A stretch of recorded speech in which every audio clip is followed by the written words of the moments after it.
Welcome to Battle Talk. I am Don Battlehawk, and today I am going to talk to you about the Battlehawks at Defenders Week 4 review. That's right. It is Loser Monday here in St. Louis, and I welcome you to Battle Talk, where I'm having a nice, fresh, hot coffee before I go out to work today.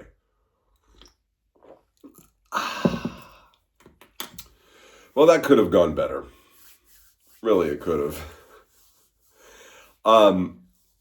It could have gone a lot worse, though, too. And I think we need to understand that and respect that. The Battlehawks got beat by a good team, right? But it was a beatable team. So let's keep that in mind as we move forward. It was a beatable team, but it was a good team. There is no shame in losing to a good team. And it's important to understand that it was a beatable team. It wasn't just a team that decimated us and ran all over us, because that just didn't happen. We were in striking distance the entire game.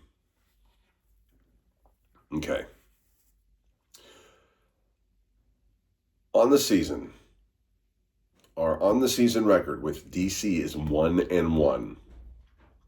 Okay? I'm not going to get into DC stuff. You watch a DC show for that. Am I right? Yeah. But let's get into the O. Frost was 6 for 21 with 144 yards, 1 touchdown. Butler was 2 receptions, 109 yards with that 1 touchdown. And Howard was 85 yards. Frost ran for 23 yards, which was nice to see happening. It was nice to see Frost use his legs. Maybe he should do that more if an opportunity presents itself. Latulis ran for 10 with 1 touchdown. On the D, Feeney with sack or 0.5 of 1, as did Davis, Clark, and Harris. No interceptions, no pick sixes,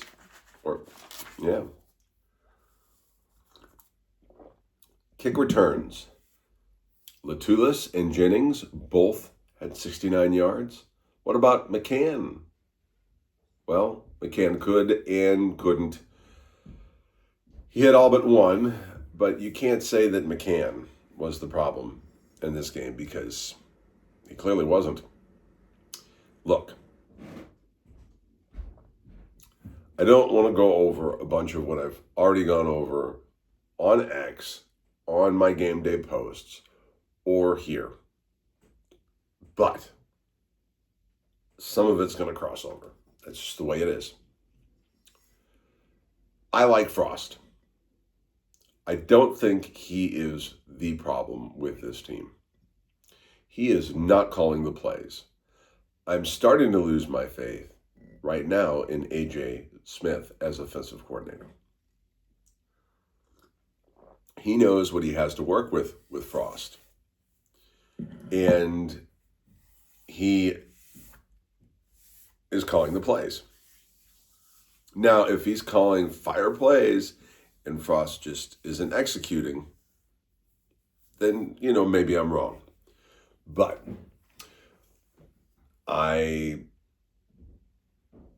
I'm seeing some stuff. I'm seeing some hope and potential in Frost that I certainly didn't see in Silvers. Does that mean that I am totally blocked off, that I totally will not accept a wise and better move at quarterback?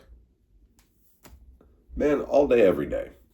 But I don't think the key is to just put another quarterback in or desperately seek another quarterback that may put us in a same or worse situation than we have right now. Like I said, DC woke up. They were the sleeping champions, not the fallen champions. And we were in the game until the end. Now, some took issue with my view that we might have gone for the 4th and 12 after we kick that field goal. And I'm not a coach. I just put my thought out there because I figured, and I stand by this stream of logic, that if we're in a position where we have not been managing time well the whole game, that maybe we don't want to have to put our defense in a position to stop them, the team that has been scoring on us and doing good things the whole game against us. We might not want to put them in that position and then give the ball back to the offense and not have enough time to make a drive down to the end zone. And in the end, that's what I saw. I saw our team making a great stop, and I saw our offense moving the ball down to the end zone and then having just seconds left and making a desperation pass. That didn't work out. That got intercepted.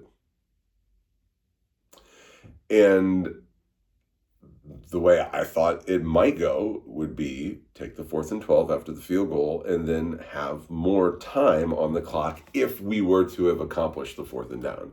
And then in the end, in this scenario, the way it went, it would have been the same. We either would have succeeded or lost like we did in this scenario. But I understand why people say that the Battlehawks did do the right thing. I understand the traditional football strategy.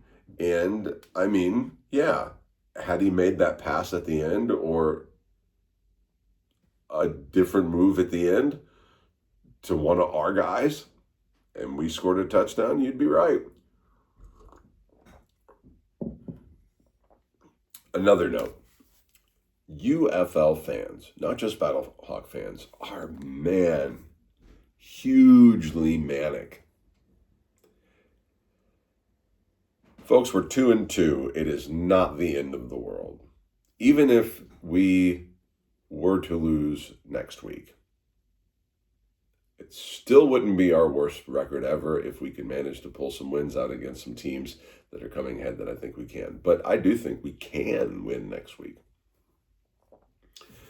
And the playoffs are still in our reach. I am Don Battlehawk, and this has been Battle Talk.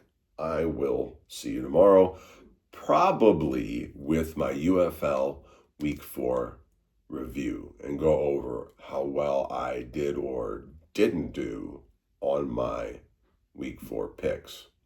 And then the next day, I think I have an Hakeem Butler player profile for those of you that want to know a little about him that haven't taken the time to learn yet.